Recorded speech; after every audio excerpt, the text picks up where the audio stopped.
Mets Derby recap. Andrew Claudio here. Game 142 of the baseball season is in the books. A tough 6-3 loss to the Cincinnati Reds. Jonah Tong in his second major league start only gave up 3 hits, and the standard for starting pitching has been so low that we stare at a 6-inning, 4-walk, 4-run start and say, great job, kid. Way to not tax the bullpen even though you didn't have your best stuff. Look, home runs apparently seem to be a thing for him. The smarter people that know how to track what these prospects do and what they still need to work on will say if he doesn't have command of his changeup, then his slider becomes much more hittable.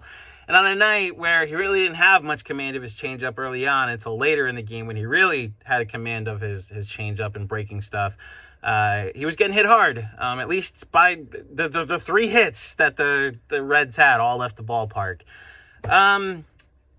Look, between Ryan Stanek regressing to Ryan Stanek and giving up 2 runs in the 7th, and then this offense that's been great for a while, I gotta be honest, like, so much weird stuff happened, like Lindor getting picked off in the first inning on the walking lead, him hitting a double that I thought was like 12 rows deep, and then it ends up being a double, and then he gets thrown out at third. The first time a Met has been thrown out on the bases by a catcher since early June. Like, there were 70 stolen bases where the Mets weren't thrown out or caught stealing by a catcher, and in between the last one, and this is the second one. You add in that there were 2 front runners in scoring position, left 10 guys on base. Brett Beatty with a big at-bat, didn't get it done. Nimmo had a big at-bat, didn't get it done. McNeil had a big at-bat, didn't get it done. Alvarez a big at-bat, didn't get it done. It's just sometimes isn't your night, and that sucks. You tip your cap to Singer, you tip your cap to the Reds pitchers. These are losses that you are not as infuriated by because baseball is weird. Like, Pete Alonso has had a tough stretch lately with runners in scoring position. He still has a over 1,000 OPS with runners in scoring position. Is still batting over 300.